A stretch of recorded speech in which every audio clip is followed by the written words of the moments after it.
আমার কাছে দলিল আছে, আমার দলিল সে মানে না।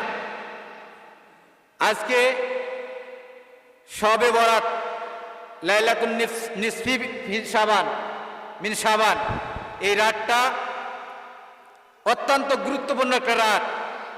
অথচ আমাদের মতো কিছু আলেমেই এই রাতকে কোনো গুরুত্ব দেয় না, বলে যে শবে বরাত বলতে কিছু নাই। ঠিক কিনা বলেন? আছে না নাই? বলে যে শবে বরাত বলতে কিছুই নাই।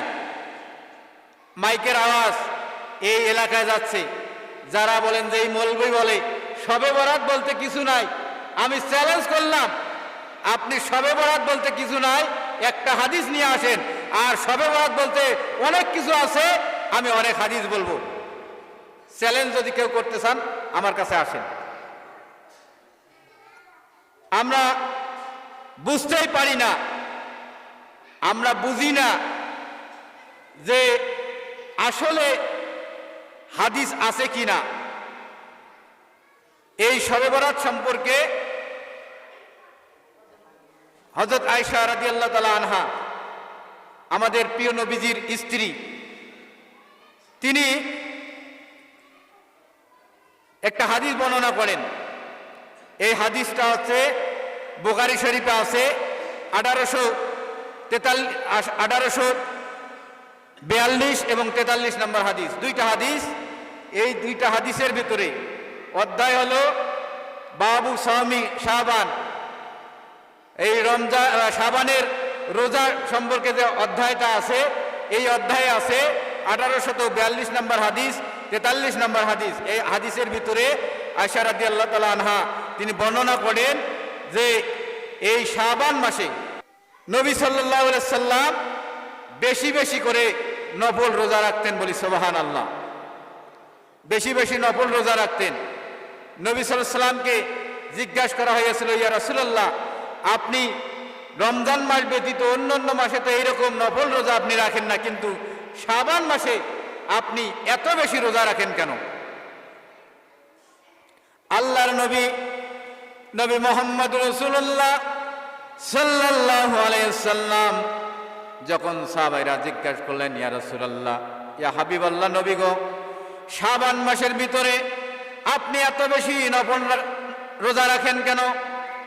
আল্লাহর নবী সাহাবীদেরকে বলল, আমার সাহাবীরা, আমি এই শাবান মাসের ভিতরে বেশি বেশি করে রোজা রাখি, কারণ হলো এই শাবান মাসের মধ্যে আল্লাহ পাক রব্বুল আলামিনের দরবারে আল্লাহর বান্দা এবং বান্দির আমলনামাগুলি, সারা বছরের আমলনামাগুলি আল্লাহর কাছে পেশ করা হয়।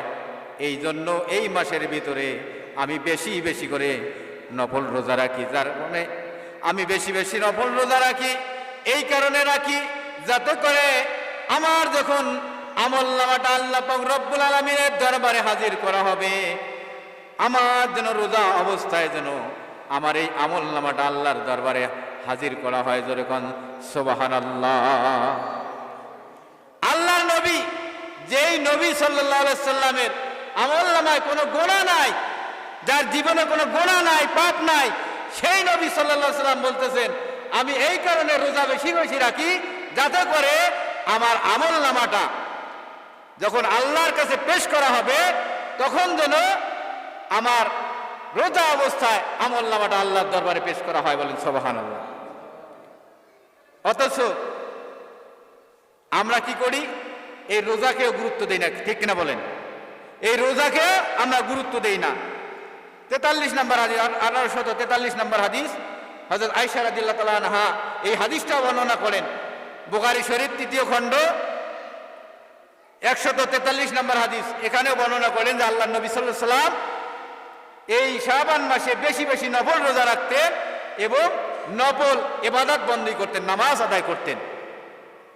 এবং আল্লাহর নবী বললেন, সাহাবীদেরকে উদ্দেশ্য করে বলেছিলেন, আমার সাহাবীরা, আমি এই শাবান মাসে বেশি বেশি করে নফল রোজা, নফল নামাজ আদায় করি, কিন্তু তোমরা তোমাদের সাধ্য অনুযায়ী, তোমাদের সামর্থ্য অনুযায়ী, শারীরিক যতটুকু যোগ্যতা আছে, শরীর যতটুকু টানে, শরীর তোমাদের যতটুকু কুলায়, ওই পরিমাণ তোমরা রোজা রাখবে এবং নফল নামাজ আদায় করব। সুবহানাল্লাহ বলেন। ইসলাম কোনো কঠিন না, ইসলাম হলো সহজ।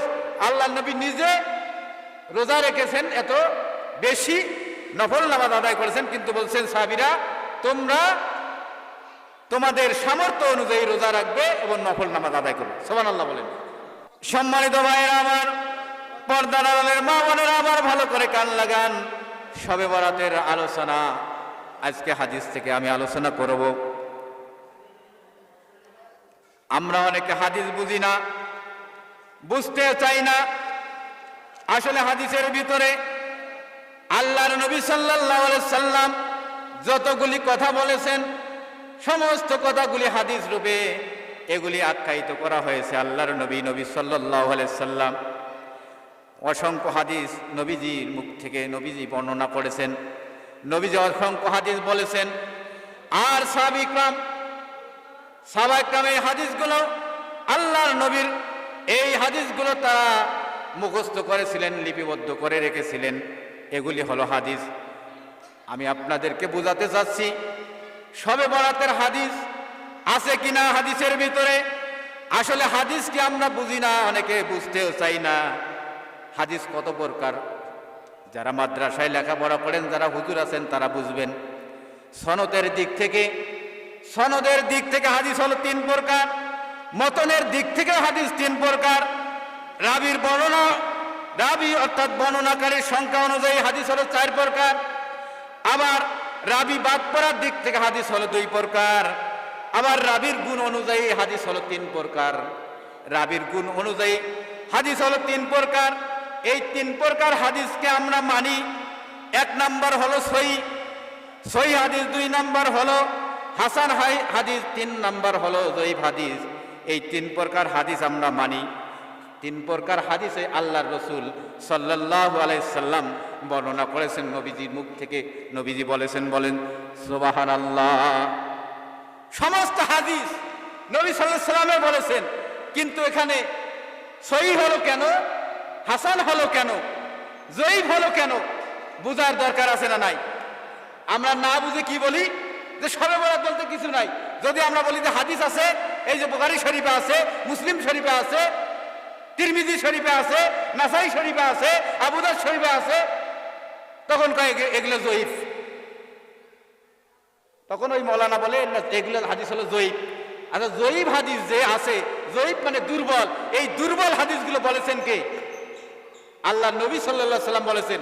আর আল্লাহ নবী যেই কথা বলেছেন, যেই হাদিস বলেছেন, ওই হাদিস কখনোই দুর্বল হতে পারে না। কথা বলেন ঠিক কিনা? নবীজির কথা স্টেট বাই স্টেট একটা কথাও দুর্বল হতে পারে না, যঈফ হতে পারে না। কিন্তু হাদিস যঈফ হলো কেন, বুঝার দরকার আছে না নাই? ভালো করে কান লাগান, গন্ডগোল করবেন না। আমি একটা একটা করে বুঝিয়ে দিচ্ছি।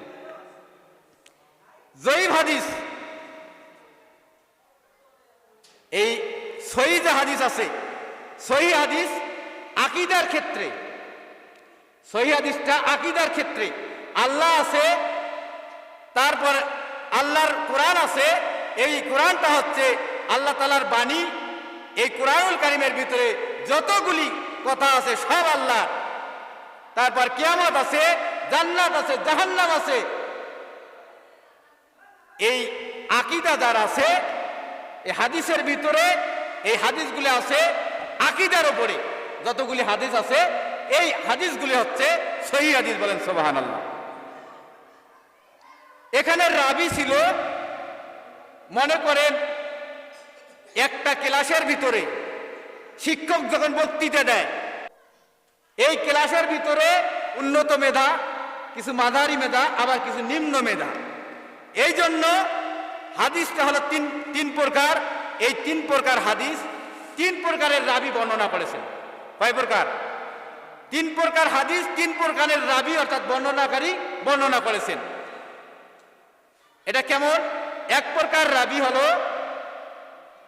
যে আল্লাহ রাসূল সাল্লাল্লাহু আলাইহি সাল্লাম যখন হাদিস বর্ণনা করেছেন, সাথে সাথে ওই রাবি ওই হাদিসটাকে মুখস্থ করে ফেলেছেন। বলেন আল্লাহু আকবার। শোনা মাত্রই মুখস্থ করেছেন এবং ওই হাদিসটা আল্লাহ রাসূল সাল্লাল্লাহু আলাইহি সাল্লাম যেইভাবে বলেছেন, ওই সাহাবী আর দুই চারজন সাহাবীকে অনুরূপ ভাবে উপস্থাপন করেছেন, ওই কথাটা বলতে পেরেছেন। বলেন সুবহানাল্লাহ। এইটার হাদিসের নাম হলো সহিহ হাদিস। এই বর্ণনাকারী সহিহ ভাবে বর্ণনা করেছেন, যার কারণে হচ্ছে সহিহ হাদিস। কিন্তু হাদিসটা হলো আল্লাহর রাসূল সাল্লাল্লাহু আলাইহি সাল্লামের মুখ থেকে বাইর হয়েছে। হাসান হাদিস হচ্ছে একই সাহাবী আল্লাহ নবীর কাছ থেকে এই হাদিস শুনেছে, একই সাহাবী শুনেছে, শোনার পরে হাদিসটা সে মুখস্থ করেছে, কিন্তু বলতে গিয়া মাঝখানে একটু আটকে গেছে। আবার ওই রাবী, যেই রাবী সম্পূর্ণটা মুখস্থ করেছিল, তার কাছে ওখানে কিছু সহযোগিতা নিয়েছে, আবার এটা ক্লিয়ার করে দিয়েছে। তার মানে হলো এই হাদিসটা হচ্ছে হাসান হাদিস। তার মানে ওই ব্যক্তি মধ্যম বর্ণনাকারী। কি বর্ণনাকারী? প্রথমের দল সহিহ হাদিস যারা, তারা উত্তম বর্ণনাকারী, আর এই ব্যক্তি হলো মধ্যম বর্ণনাকারী। আর জয়ীফ হাদিস, হাদিসটা শুনেছে, বলার সময় কিছু বলতে পারতেছে, আবার কিছু বলতে পারতেছে না, অর্থাৎ এটা জয়ীফ হাদিস। হাদিসটা আল্লাহ রাসূল সাল্লাল্লাহু আলাইহি ওয়াসাল্লাম ঠিকই বলেছেন, কিন্তু বর্ণনাকারী সহিভাবে অর্থাৎ পূর্ণাঙ্গভাবে বর্ণনা করতে পারতেছে না। পরবর্তীতে ওই সহিহ হাদিস সাথে সাথে হাদিসটা মুখস্থ করেছে, তার সহযোগিতায় আবার সে এটা লিপিবদ্ধ করেছে, তার কাছে সহযোগিতা নিয়েছে, এটার নাম হচ্ছে জয়ীফ হাদিস। তার মানে দুর্বল হাদিস। তার মানে হাদিস হলো আল্লাহ রাসূল সাল্লাল্লাহু আলাইহি ওয়াসাল্লাম ওই হাদিসটা ঠিকই বলেছে, কিন্তু রাবীর কারণে হয়েছে সহিহ, রাবীর কারণে হয়েছে হাসান, রাবীর কারণে হয়েছে জয়ীফ। কথা বলেন ঠিক কিনা? এখন মনে করেন ক্লাসের ভিতরে শিক্ষক পড়াইছে, এখন সাথে সাথে একজন মুখস্থ করছে, আর একজন মুখস্থ করতে পারে নাই, বাড়িতে যা পড়ছে তারপরে মুখস্থ করতে পারে নাই। তার মানে ওই ছাত্রটা হলো দুর্বল। দুর্বল ছাত্র যখন খাতায় লিখবে, তার পরীক্ষার রেজাল্টও হবে দুর্বল। কথা বলেন ঠিক কিনা? কিন্তু মাস্টার যিনি, উনি সমস্ত ছাত্রকে পড়াইছেন, যে ব্রিলিয়ান্ট তাকেও পড়াইছে, যে মেধাবী তাকেও পড়াইছে, যার মেধা কম তাকেও পড়াইছে, কিন্তু এখানে মেধা খাটাইতে পারে নাই ছাত্ররা। কথা বলেন ঠিক কিনা? তাহলে সাহাবী বর্ণনার ক্ষেত্রে এই হাদিসটা সহিহ হয়েছে, তারপর হাসান হয়েছে, জয়ীফ হয়েছে। কেউ হলো উত্তম বর্ণনাকারী, কেউ হলো মধ্যম বর্ণনাকারী, কেউ হলো নিম্নমানের বর্ণনাকারী, যার কারণে হাদিসটাকে তিন ভাগে ভাগ করা হয়েছে। হাদিস তিন প্রকারের হয়েছে। এখন আসি, শবে বরাত হাদিসের ভেতরে আছে না নাই? আজকে আমরা যে রাতটা পালন করতেছি, শবে বরাত আছে না নাই? আমি শবে বরাত সম্পর্কে আলোচনা করলাম। তারপরে আমরা অনেকে এই দিনগুলোকে শবে মেরাজ সম্পর্কে একটা সূরা আছে, সূরা বনী ইসরাইল। এই সূরার ভেতর প্রথম আয়াতটা শবে মেরাজ সম্পর্কে এই আয়াতটা নাজিল হয়েছে। সুবহানাল্লাহ বলেন। এরকম লাইলাতুল কদর, যাকে আমরা এই রমজান মাসে কদরের রাত বলি, এই লাইলাতুল কদর সম্পর্কেও একটা সূরা আল্লাহ তাআলা নাজিল করেছেন। বলেন সুবহানাল্লাহ। অথচ আমরা এগুলোকে মানতেই চাই না, অনেকে মানতেই চাই না। আমি বর্তমানে আছি শ্রুতিধর মাস্টারপাড়া জামে মসজিদ, ওখানে খতিব। এই 3-4 মাস আগে আমি ছিলাম বটমারি ইউনিয়ন পরিষদ কেন্দ্রীয় জামে মসজিদের খতিব। তো ওখানে আমি যখন জুমার নামাজ শুধু পড়াইতাম, জুমার নামাজে যখন সালাম ফেরানোর পরে একটা দোয়া হয় না কিনা? দোয়া হয় না? সবাই মিলে ইমাম সাহেব হাত তোলে আর মুসল্লিরাও হাত তুলে। একজন মুসল্লি আমাকে বলল, মুরব্বী মুসল্লি, যে হুজুর আপনি যখন হাত উঠান দোয়া করেন, সবাই দোয়া করে, কিন্তু 2-1 লোক আপনার সাথে হাত উঠায় না, 2-1 লোক দোয়া করে না, কারণটা কি? আমি বললাম তাই কথা জি। আমি বললাম যে আগামী জুম্মায় ইনশাল্লাহ ওই 2-1 হাত উঠাবে। বলেন আল্লাহু আকবার। আমি সম্মিলিত দোয়ার উপরে হাদিস পড়লাম, পড়ার পরে পরের জুমায় গিয়া আমি বক্তব্য দিলাম, এবং এই হাদিস সম্মিলিত যে দোয়া করছেন আল্লাহ রাসূল সাল্লাল্লাহু আলাইহি ওয়াসাল্লাম, এই হাদিসটা যখন বললাম, আমি বললাম শেষে বলেছি যে আল্লাহ রাসূল সাল্লাল্লাহু আলাইহি ওয়াসাল্লাম এই হাদিস বলেছেন। এই হাদিস শোনার পরেও যারা হাত উঠাবে না, বুঝতে হবে ওই ব্যক্তি আল্লাহ রাসূলের হাদিস মানে না। পরে নামাজ পড়ার পরে যখন চলে আসতেছিলাম, ওই মুরব্বীকে জিজ্ঞাসা করলাম, আজকে কি সবাই হাত উঠেছে? কয় হুজুর আজকে সবাই হাত উঠেছে। আবার আমাদের এই এলাকায়, নাম না বলি, কিছু মাদ্রাসা আছে 2-1 জায়গায়, দুই একটা মাদ্রাসা আছে, ওই মাদ্রাসা যখন নতুন চালু হয় এই হুজুরেরা কারো বাড়ির দাওয়াত খায় না, কার বাপ মা বললে যে দোয়া অনুষ্ঠান তাও করতে দেয় না, কোনো ধরনের অনুষ্ঠান নাই, বাবা মায়ের জন্য কোনো দোয়া করা লাগবে না, কোনো অনুষ্ঠানের দরকার নাই, এই টাকাটা খরচ না করে মসজিদ মাদ্রাসায় দান করবেন। এখন ওই মাদ্রাসায় আমার ভাতিজা পড়ে, আমার ভাইয়ের বড় ভাইয়ের ছেলে পড়ে। এখন শুনতেছে ইদানি ওই হুজুররা ছাত্র সহ এখন বাড়িতে বাড়িতে গিয়া দাওয়াত খায়। কেন খায় জানেন? এই কথা যারা যখন বলেছে যে বাবা মায়ের জন্য দোয়ার অনুষ্ঠান না করে তোমরা মসজিদ মাদ্রাসায় দান করো, তখন মানুষ কি করছে, তাদেরকে তো দানও করে না, মাদ্রাসায় দান করে, মসজিদও দান করে না, বরঞ্চ ওই হুজুরদেরকে, ওই মাদ্রাসার ছাত্র এবং হুজুরদেরকে কেউ দাওয়াত করে না। এখন তারা কি করছে, উপায় না পেয়ে এখন তারা দাওয়াত খাওয়া শুরু করেছে। এই হচ্ছে আমাদের হাদিস। যখন নবী সাল্লাল্লাহু আলাইহি ওয়াসাল্লাম মেরাজে গেলেন, মেরাজে যখন গেলেন, মেরাজে গিয়া নবী সাল্লাল্লাহু আলাইহি ওয়াসাল্লাম আল্লাহর আরশে যখন গেলেন, জিবরাইল ফেরেশতা জাহান্নাম দেখালেন, জান্নাত দেখালেন। নবী সাল্লাল্লাহু আলাইহি ওয়াসাল্লাম যখন জান্নাতুল ফেরদাউসের ভিতরে ঢুকলেন, নবী সাল্লাল্লাহু আলাইহি ওয়াসাল্লাম জান্নাতুল ফেরদাউসের ভিতরে ঢুকে দেখেন হযরত বেলাল রাদিয়াল্লাহু তাআলা আনহু, তিনি দুনিয়ায় ইসলাম কবুল করার কারণে কাফেররা তাকে এত সাজা দিয়েছে, উত্তপ্ত গরম বালুর মধ্যে তাকে খালি গায়ে শোয়াইয়া বুকের উপরে পাথর চাপা দিয়েছিল, আবার বুক পাশে শোয়াইয়া পিঠের উপরে পাথর চাপা দিয়েছিল, পা দুখানা রশি দিয়া বেঁধে ঘোড়ার মধ্যে বেঁধে দিয়া, উটের মধ্যে বেঁধে দিয়া এরকম ঘুরাইছিল, অনেক কষ্ট দিয়েছে। তারপরেও তিনি কালিমা ছেড়ে দেন নাই। বলেন সুবহানাল্লাহ। এবার এই বেলাল রাদিয়াল্লাহু তাআলা আনহুকে তারা অসংখ্যবার আঘাত করেছে। অবশেষে বাবলা কাটা, এরকম বড় একটা কাটা জিব্বার মতো ঢুকাই দিয়া বেলাল রাদিয়াল্লাহু তাআলা আনহুকে অজ্ঞান করে দিয়েছিলেন। বলে আল্লাহু আকবার। তারপরে কালিমা ছেড়ে দেন নাই। বেলাল রাদিয়াল্লাহু তাআলা আনহুকে এরকম কষ্ট দেওয়ার কারণে তিনি শরীরের মধ্যে আঘাত পেয়েছিলেন। যখন তিনি হাঁটতেন, হাঁটার সাথে সাথে একটা শব্দ হইতো, পায়ের থেকে ঝুনঝুন একটা শব্দ হইতো। আল্লাহ নবী সাল্লাল্লাহু আলাইহি সাল্লাম যেদিন মেরাজে গেলেন, মেরাজে গিয়া জান্নাতুল ফেরদাউসের ভিতরে যখন ঢুকলেন, ঢোকার পরে দেখলেন হযরত বেলাল রাদিয়াল্লাহু তাআলা আনহুর পায়ের আওয়াজ জান্নাতের ভিতরে ভেসে যাচ্ছে। বলেন সুবহানাল্লাহ। আল্লাহ নবী মনে করতেছেন মনে হয় বেলাল জান্নাতের ভিতরে হাঁটাহাঁটি করতেছে। চিৎকার মেরে কোন সুবহানাল্লাহ। আল্লাহর নবী, নবী মুহাম্মদ রাসূলুল্লাহ সাল্লাল্লাহু আলাইহি সাল্লাম মেরাজ থেকে ফিরে আসার পরে হযরত বেলালকে ডাক দিলেন, বেলাল, ও বেলাল, তুমি কি এমন আমল করো রে বেলাল? বেলাল, তুমি কি আমল করো? এক্সট্রা কোনো আমল করো নাকি? হযরত বেলালকে আল্লাহর নবী বলেন, বেলাল, তুমি এক্সট্রা কোনো আমল করো নাকি? 5 ওয়াক্ত নামাজ রোজার পাশাপাশি এক্সট্রা কোনো আমল করো নাকি? হযরত বেলাল বলেন, ইয়া রাসূলুল্লাহ, ইয়া হাবিবাল্লাহ, নবী গো, আমার তো তেমন কোনো এক্সট্রা কোনো আমল নাই, অতিরিক্ত কোনো আমল নাই। আমি তো আপনার সাথেই এই যে মসজিদে আজান দেই আর আপনার সাথেই নামাজ আদায় করি, রমজানের রোজা রাখি, নফল রোজা রাখি, যখন যা দরকার হয় আপনি যা বলেন তাই আমি আমল করি। ইয়া রাসূলুল্লাহ, আমার তেমন কোনো এক্সট্রা আমল নাই। কিন্তু ইয়া রাসূলুল্লাহ, ও আল্লাহর নবী, আমি একটা এক্সট্রা আমল করি। সেটা হলো আমি বেলালের যখন এই উযুটা ছুটে যায়, যখন উযু আমার কাছ থেকে ছুটে যায়, সাথে সাথে আমি উযু সেরে নেই। তার মানে আমি সব সময় উযু অবস্থায় থাকি, আমি সব সময় উযু অবস্থায় থাকি। আমার যখন জরুরত এসে যায়, পায়খানা পেশাবের চাপ এসে যায়, আমি এগুলো সেরে যখন আবার যখন বাইর হয়ে আসি, সাথে সাথে উযু করে পবিত্র হয়ে যাই। আমি যখন রাতে যখন ঘুমাইতে যাই, আমি ঘুমানোর আগে আমি উযু করে ঘুমাই। আল্লাহর নবী, নবী মুহাম্মদ রাসূলুল্লাহ সাল্লাল্লাহু আলাইহি সাল্লাম বেলালকে ডাকতে বলে, বেলাল, ও বেলাল, তুমি যে আমলটা করো রে বেলাল, এই আমলটা তুমি ছেড়ে দিও না। কারণ হলো আমি যখন জান্নাতুল ফেরদাউসের ভিতরে ঢুকেছিলাম রে বেলাল, আমি তোমার এই পায়ের আওয়াজ জান্নাতুল ফেরদাউসের ভিতরে পেয়েছি।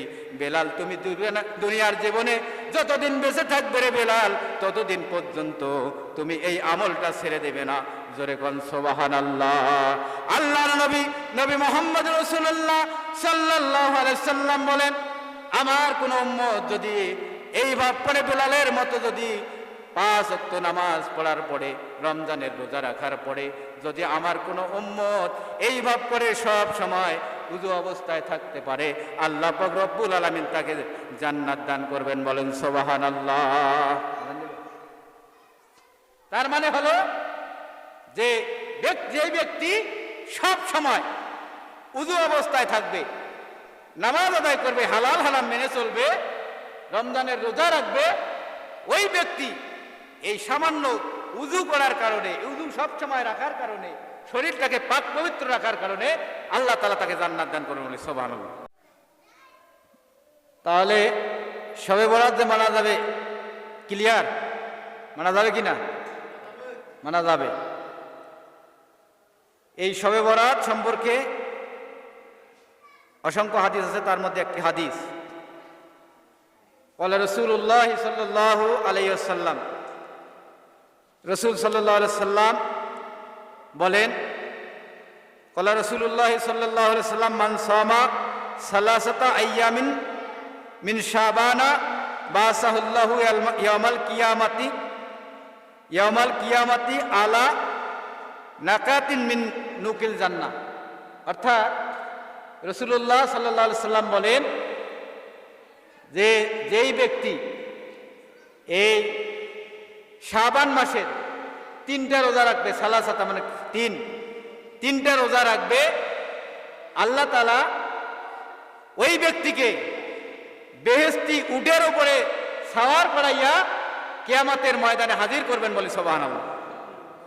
কিসের উপরে? বেহেশতি উটের উপরে সাওয়ার করে, আরোহণ করে আল্লাহ কিয়ামতের দিন ওই কিয়ামতের ময়দানে হাজির করাবেন। সুবহানাল্লাহ বলেন। তো আমরা আজকে এরকম একটা গুরুত্বপূর্ণ রাত পেয়েছি। এই রাতে ইবাদত বন্ধই করার দরকার আছে না নাই? ইবাদত করলে কি গুনাহ হবে? গুনাহ হবে। অনেকে আমরা গ্রামে গঞ্জে এই শবে বরাতের রাত্রে রুটি তৈরি করি, হালুয়া তৈরি করি। রুটি হালুয়া আপনার এটা পার্সোনাল ব্যাপার, আপনি খাইলে খাইতে পারেন, না খাইলে নাই, কিন্তু ইবাদত বন্ধই করতে হবে। এই দিনে রোজা রাখতে হবে, রাতে ইবাদত বন্ধই করলে সওয়াব আছে না নাই? আর রুটি হালুয়াতে আপনার এখানে কোনো সওয়াব নাই। এটা আপনি তৈরি করবেন, আপনি নিজে খাবেন, এটা আপনি আজকে খাইতে পারেন, কালকে খাইতে পারেন, আপনি রমজান মাসে খাইতে পারেন, রমজান বাইরেও খাইতে পারেন, আপনি কোরবানির সময়ও খাইতে পারেন, ঠিক কিনা বলেন? রুটি হালুয়া এটা পার্সোনাল ব্যাপার, কিন্তু আপনি আজকের এই রাতে আপনি দিনে রোজা রেখেছেন, রাত্রে কি নামাজ, নফল নামাজ, ফরজ নামাজের পাশাপাশি নফল নামাজ বেশি বেশি করবেন। কারণ হলো আমাদের আমল নামা এই শাবান মাসেই আল্লাহর কাছে হাজির করা হবে, এই রাতে হাজির করা হবে। কি আমরা আমল করেছি সেগুলো আল্লাহর দরবারে হাজির হবে, সেহেতু আমরা বেশি বেশি করে আমল করব। কথা বলেন ঠিক কিনা? এখন আসি, আল্লাহ নবী সাল্লাল্লাহু আলাইহি সাল্লাম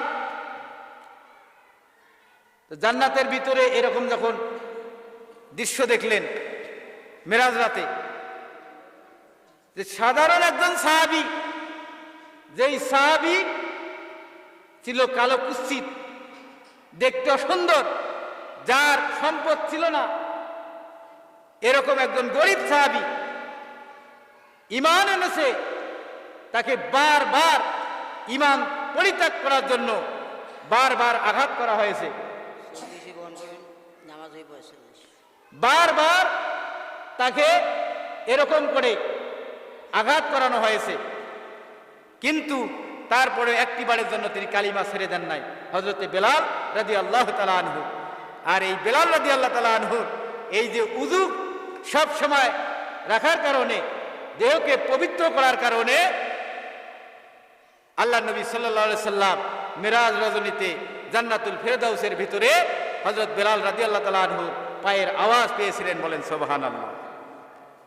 আবার আমরা আজকে এই যে কিছু তাবারকের ব্যবস্থা করা হয়েছে, এখানে আছে না নাই? আছে নাই? এখন এই তাবারক নিয়ে অনেকে কিন্তু ঠাট্টা বিদ্রুপ করে কিনা? এই তাবারক যখন হাতে দেখবে ঠাট্টা বিদ্রুপ করবে, আল্লাহর রসুল এরকম তাবারক খাওয়াইছিলেন কিনা? আল্লাহর রসুল এরকম তাবারক দিয়েছিলেন কিনা? মানুষকে খাওয়াইছেন কিনা? খাওয়ার নাই? অসংখ্য হাদিস আছে আল্লাহ রসুল সাল্লাল্লাহু আলাইহি সাল্লাম নিজে না খাইয়া মানুষকে খাওয়াইছেন। হাদিস আছে না নাই? আল্লাহ নবী সাল্লাল্লাহু আলাইহি সাল্লাম ঈদের দিন নবী সাল্লাল্লাহু আলাইহি সাল্লাম যাচ্ছেন ঈদগাহের ময়দানে। ঈদগাহের ময়দানে যাচ্ছেন নবী সাল্লাল্লাহু আলাইহি সাল্লাম এরকম জুব্বা পরেছেন, জুব্বা মাথায় দিয়েছেন, পাগড়ি মাথায় দিয়েছেন, জুব্বা পরেছেন, তারপরে আতর খুশবু লাগাইয়া নবী সাল্লাল্লাহু আলাইহি সাল্লাম যাচ্ছেন ঈদগাহের ময়দানে। যাবেন এর সম্পূর্ণ রেডি। এমতো অবস্থায় হযরত আয়েশা রাদিয়াল্লাহু তাআলা আনহা নবী সাল্লাল্লাহু আলাইহি সাল্লামের সামনে এসে হাজির হলেন। কোথায়? সামনে। স্বামীর সামনে স্ত্রী হাজির। হযরত আয়েশা রাদিয়াল্লাহু তাআলা আনহা বলছেন, ইয়া রাসূলুল্লাহ, ও আল্লাহর নবী, আপনি তো ঈদগাহের ময়দানে চলে যাচ্ছেন, কিছুক্ষণের মধ্যে আমার বাড়িতে কিছু গরিব মানুষ আসবে, গরিব মিসকিনেরা আসবে, আমি তাদের হাতে কোনো কিছু তুলে দেব, আমার কাছে কোনো নাই, আমি আয়েশার কাছে কোনো কিছু নাই। ইয়া রাসূলুল্লাহ, ও আল্লাহর নবী, আপনি দয়া করে আমাকে, আমি আয়েশাকে কিছু দিয়ে যান, যাতে করে আমি গরিব মিসকিনদের মাঝে বিতরণ করতে পারি। আল্লাহর নবী সাল্লাল্লাহু আলাইহি সাল্লাম সাথে সাথে হযরত আয়েশা রাদিয়াল্লাহু তাআলা আনহার কথা শুনে নবী সাল্লাল্লাহু আলাইহি সাল্লাম জুব্বা মোবারকের ডান হাতটা ঢুকাই দিলেন। আল্লাহর নবী ডান হাত মোবারক ঢুকাই দিলেন। দীর্ঘক্ষণ ধরে আর হাতটা বাইর হচ্ছে না। আল্লাহর নবী হাতটা বাইর করতেছেন না। হঠাৎ করে হযরত আয়েশা রাদিয়াল্লাহু তাআলা আনহা আল্লাহর নবীর চেহারা মোবারকের দিকে তাকায়, দেখে নবীজির চেহারাটা মলিন হয়ে গেছে, আর জুব্বার পকেটের ভিতর থেকে হাতটাও বাইর করতেছে না। এইবার হযরত আয়েশা রাদিয়াল্লাহু তাআলা আনহা বুঝতে পেরেছে, আমার স্বামীর পকেটের ভিতরে কোনো টাকা নাই, পয়সা নাই, কোনো অর্থ নাই, যার কারণে হাতটা বাইর করতে পারতেছে না, মুখটা মলিন হয়ে গেছে। লজ্জা পেয়েছে। হযরত আয়েশা রাদিয়াল্লাহু তাআলা আনহা ডাক দিয়ে বলে, ইয়া রাসূলুল্লাহ, ও আল্লাহর নবী, আমি বুঝতে পেরেছি আপনার পকেটের ভিতরে কোনো কিছু নাই, যার কারণে আপনি হাতটা বাইর করতেছেন না। ইয়া রাসূলুল্লাহ, ইয়া হাবিবাল্লাহ, নবী গো, আমাকে আজকে ঈদের দিনে কোনো কিছুই দেওয়া লাগবে না, আপনি হাতটা বাইর করেন, আর একটা মুস্কি হেসে দিয়ে আপনি ঈদগাহের ময়দানে যান, এতেই আমি আয়েশার সব কিছু চাওয়া পাওয়া হয়ে যাবে। জোরে কোন সুবহানাল্লাহ। আর এই কাজটা যদি আমাদের মাঝে হইতো, আমাদের স্ত্রীরা যদি চাইতো আর আমরা যদি দিতে না পারতাম, খবর খারাপ ছিল। কথা বলেন ঠিক কিনা? ঠিক কিনা বলেন? দেখেন, যেমন নবী তেমন তার স্ত্রী। সুবহানাল্লাহ বলেন।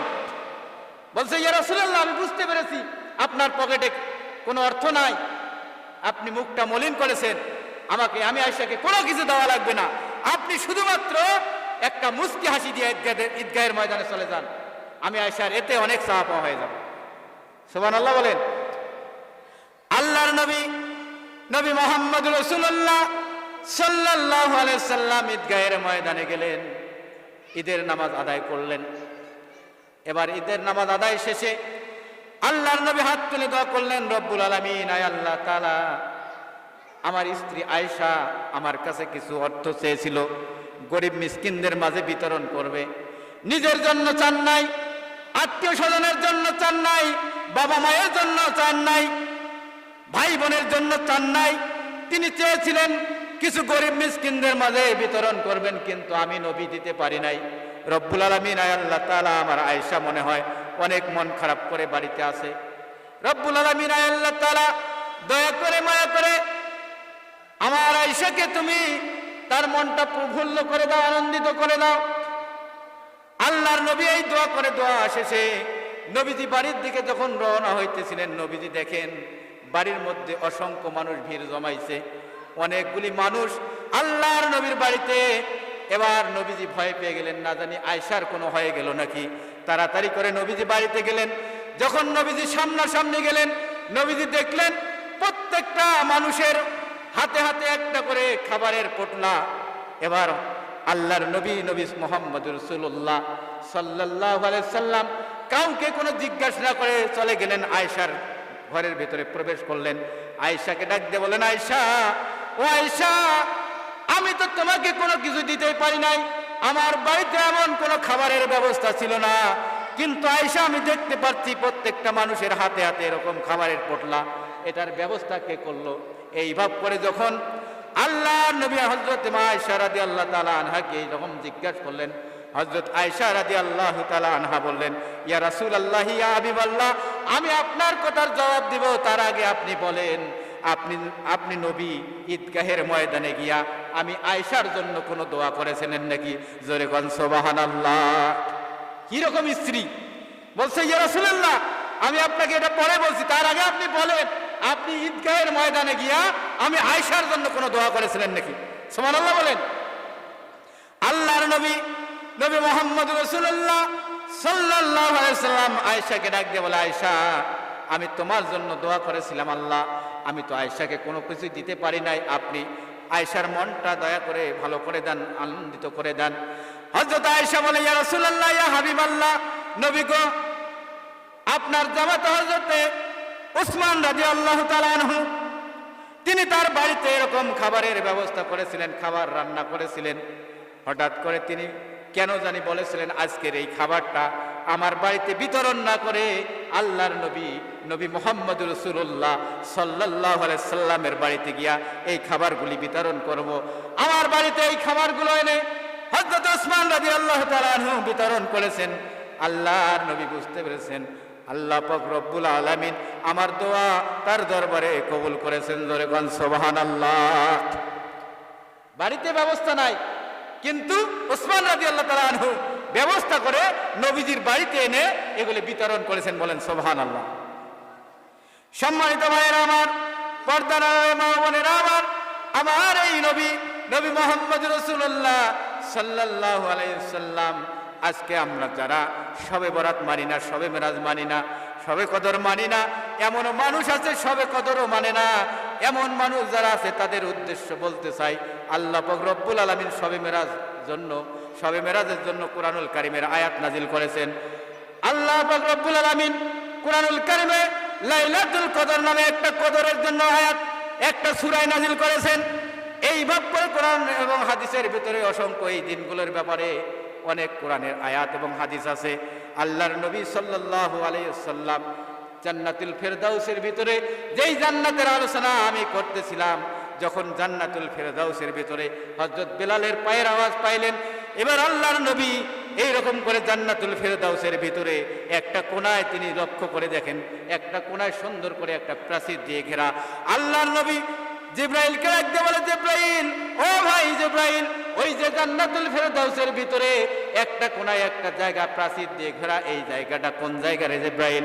জিব্রাইল ডাকতে বলে, ইয়া রাসূলুল্লাহ, ইয়া হাবিবাল্লাহ, নবী গো, ওই যে জান্নাতুল ফেরদাউসের ভিতরে আপনি যেই জায়গাটা প্রাচীর দিয়ে ঘেরা দেখতেছেন, ওইটা হলো হাউজে কাউসার। এই যে হাউজে কাউসার আল্লাহ পাক রব্বুল আলামিন আপনার জন্য তৈরি করে এখানে রেখে দিয়েছেন।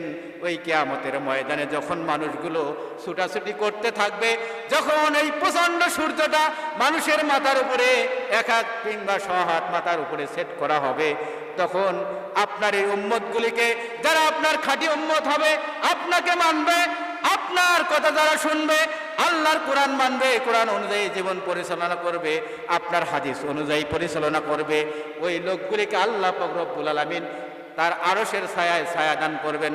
বলেন সুবহানাল্লাহ। শুধু ছায়ায় দান করবেন না, আল্লাহ পাক রব্বুল আলামিন ওই দিন ওই কিয়ামতের ময়দানে এই যে হাউজে কাউসারটা আপনি নবীর জন্য উন্মুক্ত করে দিবেন, আর আপনাকে অর্ডার করবেন, ইয়া রাসূলুল্লাহ, ইয়া হাবিবাল্লাহ, নবী গো, আপনার আজকে এই হাউজে কাউসারটা উন্মুক্ত করে দিলাম। আল্লাহ বলবেন, নবী গো, আপনার জন্য এই হাউজে কাউসারটা বাজেট করে দিলাম, আপনি এই হাউজে কাউসার থেকে 1 গ্লাস করে হাউজে কাউসার আপনি আপনার উম্মতদেরকে পান করায় দেন। এবার আল্লাহর নবী ওই হাউজে কাউসার থেকে 1 গ্লাস করে হাউজে কাউসার এবার উম্মতদেরকে পান করাবেন।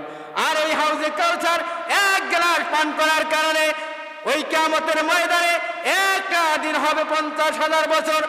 ওই এক ব্যক্তি 1 গ্লাস হাউজে কাউসার পান করার কারণে 50,000 বছর ধরে তার পানির পিপাসাও হবে না, আর খিদাও লাগবে না। জোরে কোন সুবহানাল্লাহ। আল্লাহ পাক রব্বুল আলামিন আমাদের প্রিয় নবী সাল্লাল্লাহু আলাইহি সাল্লামকে এরকম মর্যাদা দিয়েছেন, এরকম সম্মান দিয়েছেন, অন্য অন্য নবীর উম্মতদেরকে এরকম সম্মান মর্যাদা দেন নাই। আমাদের নবী, প্রিয় নবী সাল্লাল্লাহু আলাইহি সাল্লাম, নবী সাল্লাল্লাহু আলাইহি সাল্লামের উম্মতের এত আল্লাহ পাক রব্বুল আলামিন সম্মানিত করেছেন, এই নবীর উম্মতের এত মর্যাদা দিয়েছেন। আল্লাহ পাক রব্বুল আলামিন কিয়ামতের ময়দানে যখন মানুষগুলো ছুটাছুটি করবে, এই ভাব করে হযরত আদম আলাইহিস সালামের কাছে চলে যাবে, আর আদম আলাইহিস সালামকে বলবেন, আপনি তো আদি পিতা আদম, আপনি একটু আল্লাহর কাছে সুপারিশ করেন। আল্লাহ পাক রব্বুল আলামিন তাড়াতাড়ি করে এই কিয়ামতের ময়দানে যেন বিচার কার্য শেষ শুরু করে দেয়। হযরত আদম আলাইহিস সালাম বলবেন, আমি পারবো না, তোমরা নূহের কাছে চলে যাও। নূহ আলাইহিস সালামের কাছে চলে আসবেন। নূহ আলাইহিস সালাম বলবেন, আমিও পারবো না, তোমরা ইব্রাহিমের কাছে চলে যাও। ইব্রাহিম আলাইহিস সালাম বলবেন, আমি পারবো না, তোমরা মূসা আলাইহিস সালামের কাছে চলে যাও। মূসা আলাইহিস সালাম বলবেন, আমিও পারবো না, তোমরা ঈসা পয়গম্বরের কাছে চলে যাও। ঈসা পয়গম্বর বলবেন, আমিও পারবো না। আজকে এই কিয়ামতের ময়দানে একমাত্র কথা বলতে পারবেন আল্লাহর নবী, নবী মুহাম্মদুর রাসূলুল্লাহ সাল্লাল্লাহু আলাইহি ওয়াসাল্লাম। এবার নবীজি মাকামে মাহমুদের ভিতরে সিজদারত অবস্থায় থাকবেন। আল্লাহ পাক রব্বুল আলামিনের দরবারে কান্নাকাটি করতে থাকবেন। আল্লাহ পাক রব্বুল আলামিন নবীজিকে ডাক দেবেন, ইয়া রাসূলুল্লাহ, ইয়া হাবিবাল্লাহ, নবী গো, আপনি কান্না করেন কেন? আপনি মাথা উঠান, আপনি নবী আজকে এই কিয়ামতের ময়দানে আমি আল্লাহ পাক রব্বুল আলামিনের কাছে যা আবদার করবেন, আমি আল্লাহ পাক রব্বুল আলামিন তাই আপনাকে দান করব। জোরে কোন সুবহানাল্লাহ। আমার নবী, আপনার নবী, নবী মুহাম্মদুর রাসূলুল্লাহ সাল্লাল্লাহু আলাইহি সাল্লাম বলবেন, আল্লাহ রব্বুল আলামিন, আল্লাহ তাআলা, আজকে কিয়ামতের ময়দানে আমি কোনো কিছুই চাই না, আমি আমার গুনাহগার উম্মতদের সুপারিশ করে জান্নাতে নিয়ে যাইতে চাই। জোরে কোন সুবহানাল্লাহ। আল্লাহ পাক রব্বুল আলামিন নবীজিকে একটা ক্ষমতা দিবেন, পাওয়ার দিবেন, স্পেশালি একটা পাওয়ার দিবেন। ইয়া রাসূলুল্লাহ, ইয়া হাবিবাল্লাহ, আমার হাবিব, ও আমার দোস্ত, আমার বন্ধু, আপনার যে খাঁটি উম্মত, দুনিয়ার জীবনে যারা 5 ওয়াক্ত নামাজ আদায় করেছে, রমজানে রোজা রেখেছে, যারা হালাল হারাম মেনে চলেছে, ওই ব্যক্তি 5 ওয়াক্ত নামাজ আদায় করার কারণে, আল্লাহর নবীর উম্মত যারা খাঁটি উম্মত 5 ওয়াক্ত নামাজ পড়ার কারণে, এই যে 5 ওয়াক্ত নামাজের ভিতরে উযু করেছিল, এই উযু করার কারণে তার চোখ, মুখ এবং হাত এগুলি জ্বলতে থাকবে, নূরের আলোয় আলোকিত হয়ে যাবে।